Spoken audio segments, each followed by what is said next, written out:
to the EJ's Pro Pick'em Show. I'm your host, Ennis James. Here with my co-host, Sean Harris. Lawrence Jones won't be able to join us today. He's out a little bit sick with the weather. He's still crying about Singletary getting fired. but he's still producing the show. He's still here producing. So we'll get right into it. We're going to talk about the playoffs coming up for the Pick'ems. And right now we have real tight division races here. We'll get into the races real quick here. For the regular season title, right now it's pretty much the three-man race between Michael Toes, Darren Nelson, and Jason Kidd.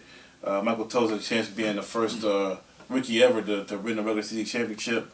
Darren Nelson is looking to try to get the championship in just his second season. And right now, Michael has 1,805 points. Darren has 1,797. And Jason is still in striking distance at 1,772. We go on to the Classic division. I've been leading all year, but lately my dad took over. He won the last he won 3 straight weeks in a row, weeks 13, 14, and 15. But then I just won this week to get back into it. I'm 16 points back with a week left. In the Zion division, Tyrone Hitton's kind of had an off year this year. Him and Guy kind of both been down. And but he's still hanging around, and right now he's tied with Byron for a chance to win the Zion division. I think it's the first time we've ever had a tie going into the last week. Then in the FedEx division, it's a three-man race. Between Rick Schmetz, Tim Bushner, and Terry Williams. Rick and Tim have been going back and forth all year between first and second. Terry's been kind of looking out on the outside, but Terry's won 3 weeks in a row. He's won the division 3 weeks in a row. He currently leads the league in division wins with 6, so he's right in striking distance. So it's any man's race.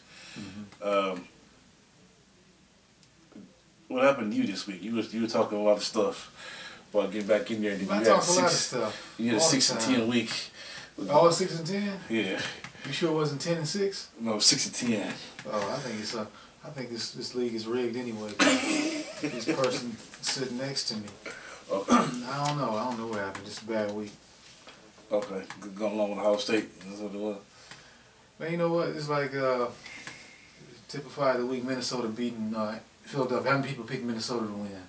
Actually, one person did. We'll get to that later. What? We get to that later. Picked that? But it kind of signifies the year. This is we're on pace to have the second lowest scoring season ever. So that still last year at this time there were 3 people who had 2,000 points. We don't even have anybody with 1,900. So that explains it's parity. And it's unpredictable. Every week you don't know who's gonna win. And well, speaking of that, let's get into the games for week 16. We'll talk about the Browns unfortunately first. Okay, you want to talk about that?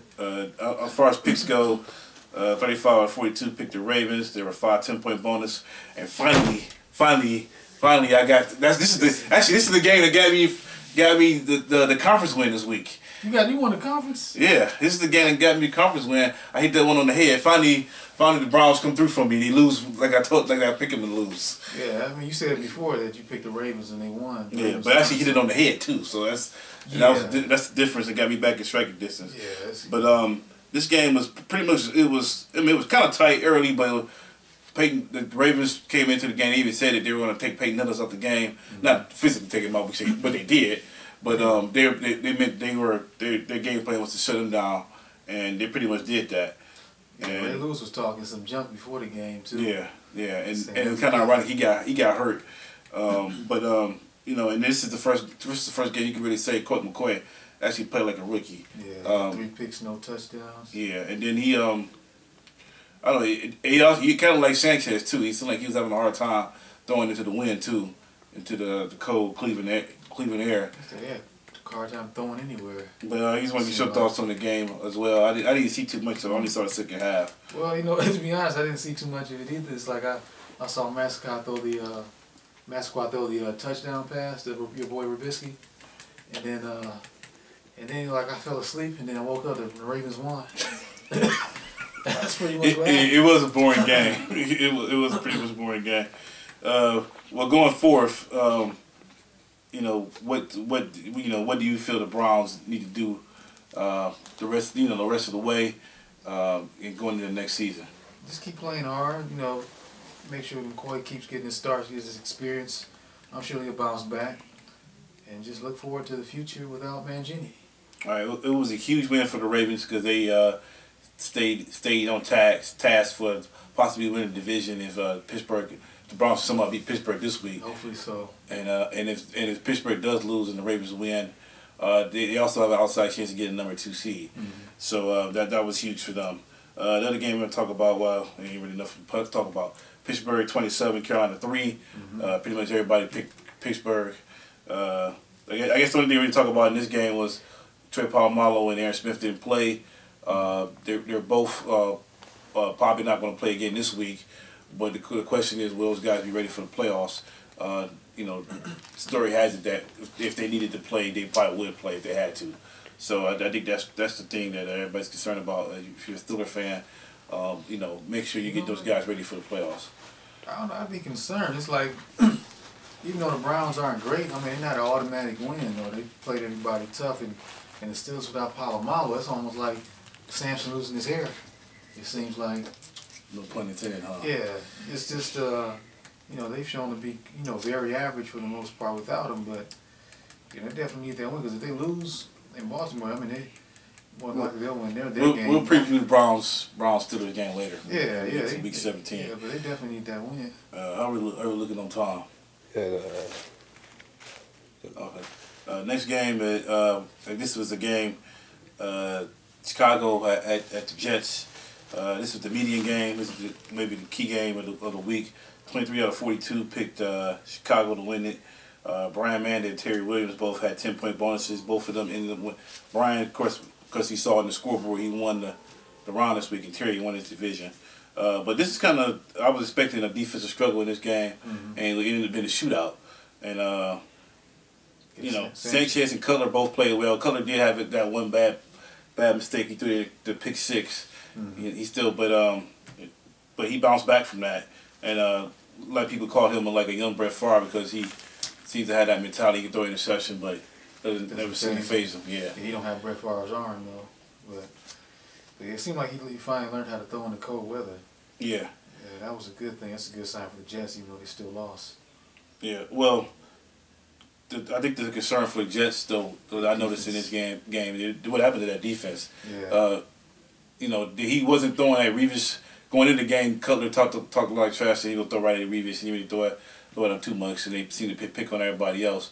But it's clearly I forgot who the safety was that got hurt for the Jets for the season. I forgot his name, but I know you're talking about. But that's clearly a big loss.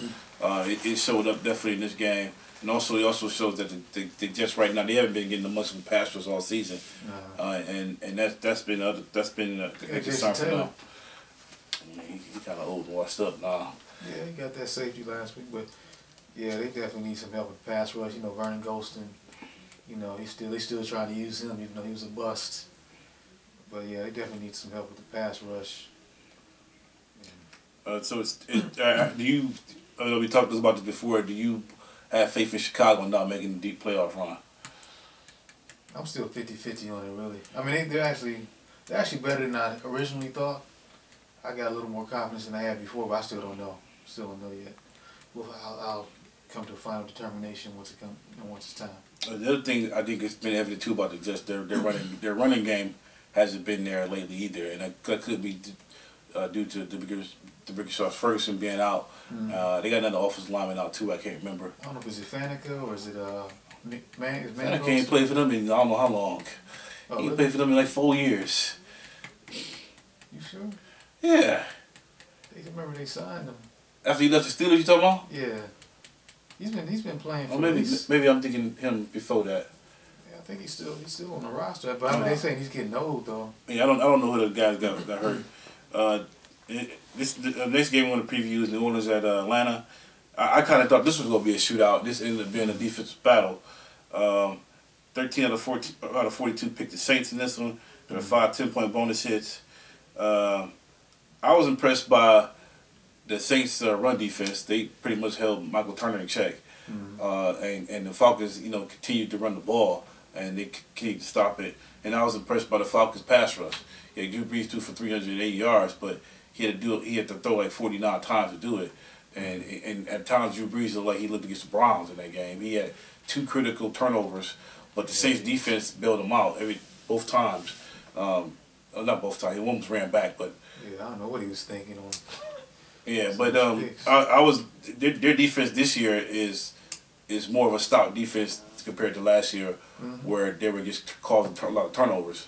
But the way they played in this game, and then the last drive of the game, I almost expected Matt Ryan to lead them back down the field on the last second drive like he's been doing all year. They actually stopped him. And the Saints defense came through again. Now, let me ask you this: would you have, if you were Mike Smith, would you have just gone for fourth down during the time, or do you agree with this decision he made in punting the ball back to New Orleans? How much time was left? I can't remember. I think it was a couple minutes left, but I mean, some people thought maybe they could have went for fourth down. I think it was like 4th and maybe 5, 4th and 6. They were around midfield. Yeah, they were around midfield. Because it's like, I still got confidence in my defense, but it's like, it's Matt Ryan. I would trust him to, make that play. Because you'd be cutting it close, But they didn't get the ball back after that, though, too, didn't they? No, they didn't end up getting the ball back. New Orleans ran the clock out. Oh. Yeah, so, it makes you kind of question maybe they should have kept the ball. It's easy to say that now, but, I probably, if it was me, I probably would have just went for it. Yeah, I guess you could. I don't remember it that way. I thought they had the ball again. I thought the Saints actually stopped them after that, but yeah, you stopped them on that last drive. They never got the ball back. Okay. All right. Well, we're gonna take a quick break, and we're gonna preview a couple more games from this week. There was a major upset, Minnesota over Philly. We're gonna talk about that one, and we might get into a couple other games as well.